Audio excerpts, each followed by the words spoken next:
What's up, gamers? Aaron Shack here, taking a look at the Steam Deck. Now, I purchased one of these Steam Decks, and I actually got the highest end model here.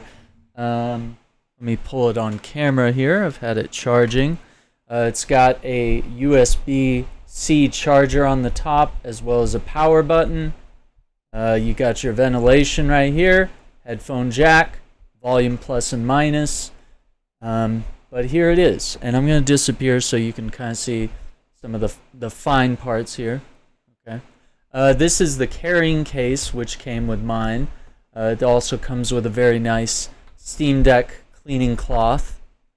And the great thing is, once you put it in, you have that little tab there, a little cloth tab to easily pick it up, so you don't have to like pry it from the edges there. You can pick it up and then quickly take it out of the case. Another great notable thing about the case is that there's this strap on the back, right? And underneath this flexible strap is like a little cubby here. And in that cubby was this little bag here. And inside the little bag you could put your charger. And so you could always carry your charger with you, and you just tuck it in right there. I've also used it to carry like spare charging cables or batteries or whatever I may need for my controller if I'm taking one with me. And of course there's a strap on the top to carry it with. Premium zippers that look really nice. Of course, Steam Deck logo looks dope. Next, just taking a look at the Steam Deck proper, which I know my camera here is having a bit of a hard time understanding what's going on here. But while we're just talking about this, I don't need to zoom in. We've got the haptic touchpads on either side. You got this side menu here, which I'll zoom in a second. But that allows you to like quickly turn stuff off. Wi-Fi, Bluetooth, night mode, rumble stuff. On the left side here, you got the Steam button, which brings up your home, library, store, friends, media, downloads, settings, power, all that stuff. You got your left stick, your right stick, right? And you can tab over stuff. You got your D-pad. This kind of functions as like the select button. This one is the start button on the left side. Then you got your face buttons, X, Y, A, and B. On the back here, you've got your bumpers and your triggers right there. And then you've also got your four paddles here at the very bottom, right? And then you also have some more ventilation right there.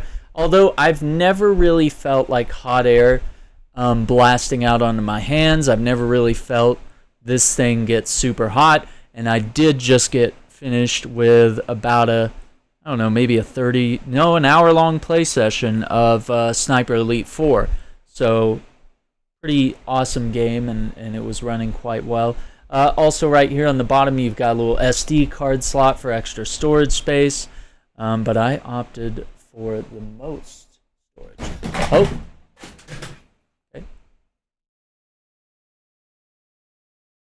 Okay, that was fun. Now, looking at some of the menus proper, we got Sniper Elite 4 pulled up. You can do pretty much every function you would expect from Steam. You can play and resume titles. You can configure controllers, settings, activity, achievements, community stuff, information on the game, which all the games will have sort of a little Steam Deck compatibility thing there. And if you see the green circle with the check mark, then that means it's verified. So this title is verified, which means it's guaranteed to work, you know, with controller settings and all that stuff, and just be easy to work with. So let's quickly look at just kind of, I want to showcase what I have installed. I have over 800 games in my Steam library, so I have a lot to choose from. But one of the most upsetting parts about it is only about 207 of them, as it shows here, are actually great on deck, which this means these are games that have the green check mark, they're verified, they 100% work. Whereas I could find other games like 20XX right here, which it's kind of hard to see, but it has a yellow circle with an I symbol on it, which kind of means like it might work, but you're gonna have to like toggle some settings, or maybe mess with the controls a little bit, or maybe some text will be really hard to read because it's a kind of game that was, you know, maybe more engineered for PC. Then you have other ones like Alpha Protocol here, which has the dotted line circle, which it just says unknown. So you have that as well. And then you have others, yeah, like Alone in the Dark right here, which straight up has the no symbol, like the nah, not gonna work. So pretty obvious what that means.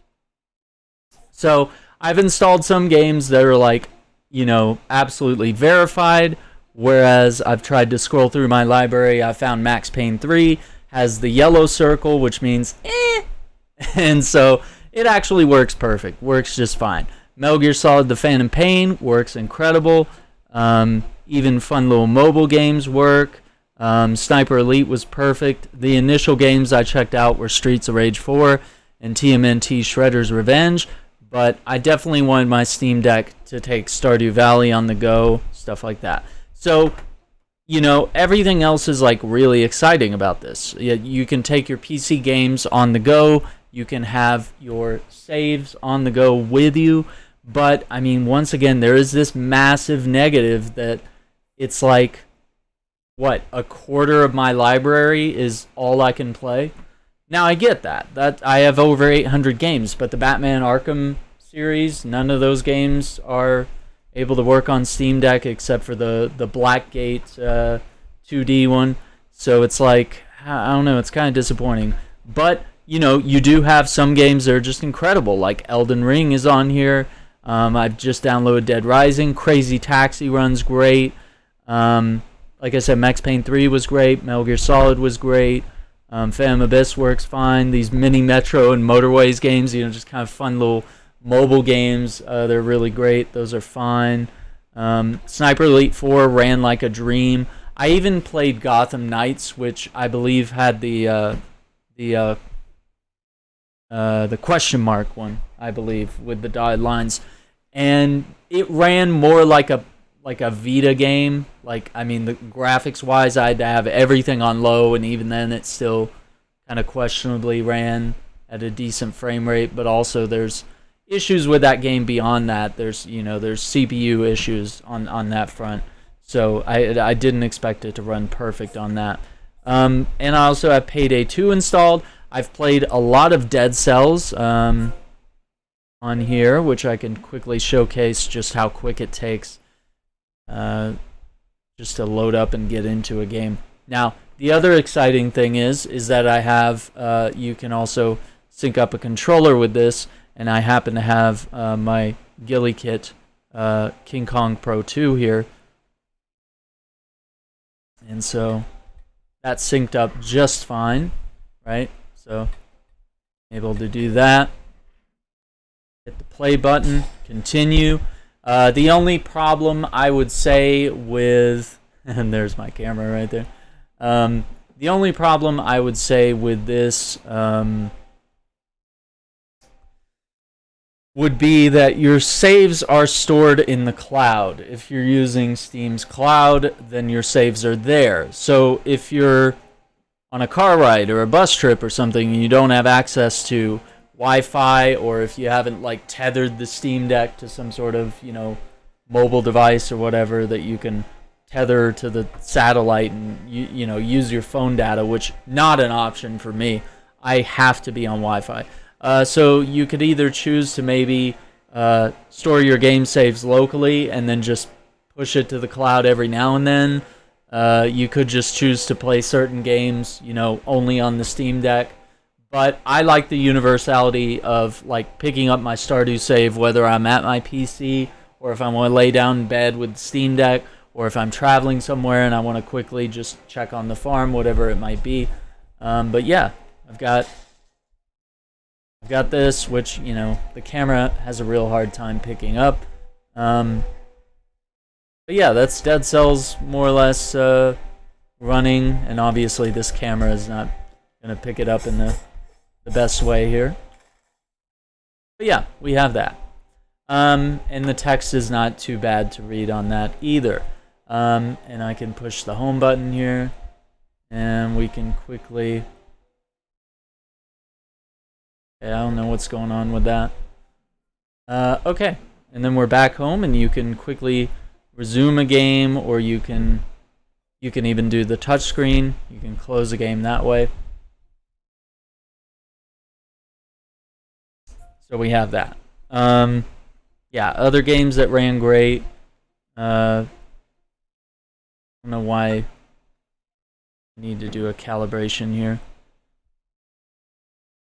But yeah, I'll quickly load up any of that stuff. It'll warn you if the game has some wonky controller support, but I'm always a controller guy, so I either want to play direct on the deck itself or utilize controllers. This synced up via Bluetooth, so it was super easy to use. All I had to do was press the sync button, turn on Bluetooth in the Steam Deck settings, and we're good to go. And load times are fairly good. The games will auto-calibrate their settings. You can tinker around with it, but you should note that it will affect your battery life if you try to run these games at ridiculous, graphics settings. I even tried turning stuff up to high just to see what it would do, and yeah, I only got 5 or 10 minutes worth of gameplay. But yeah, load time fairly quick here.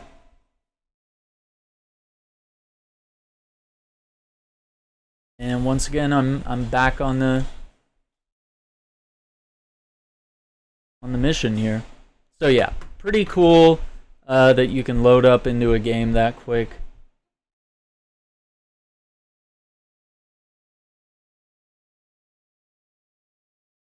You can just quickly turn it off right there. So thoughts on the Steam Deck. I haven't gotten into emulation or bringing on Xbox Game Pass yet, or any sort of other apps outside of just what Steam offers here. But the bare bones of what you're getting here, the UI is simple to use. You have the option to just quickly pull up your library like so. You can look at all your games, the ones that are great on deck, the ones that are installed. You can favorite games. You can also have your non-Steam games. I also experimented with streaming games from my console, or from my PC, not having to download them onto the deck itself. All the games I just showcased were on the deck itself. I did try playing Metal Gear Solid 5: The Phantom Pain initially before downloading it. I streamed it from my PC. I tried it both in the same house on the same Wi-Fi, and I tried it both at another house on different Wi-Fi, obviously. And after a while, the quality dropped, much like, if you're watching Netflix or whatever, all of a sudden it gets grainy and the quality drops a little bit for a little while. It's internet fluctuation and whatnot. It was not a good experience. And then, of course, the other thing that happened after that was a little bit of input lag that was happening. And so I realized, man, if I got detected and got into a shootout, it was probably not going to end well for me, since I basically didn't have fine control over my movements. So I immediately called for a helicopter and extracted out of there and got out of the mission. So I was a little disappointed with the streaming stuff. So I would recommend just download a game, try it out for a little while, figure out what games you want to keep installed and which ones you want to move out as you complete them. Other games I want to check out, I did download Shadow of Mordor. I want to check that out. I want to hit up Dead Rising. I think that would be a really fun one to have on the go. Also, I'm going to install... I got Resident Evil 1 here, but I'm also going to do the Resident Evil 2 remake. And I would like to dabble in some of the emulation and Game Pass and stuff like that, as that opens up a pretty massive library of stuff that I could play. It's just a matter of setting all that stuff up. The other thing would be trying to see if I can pull up an example of this.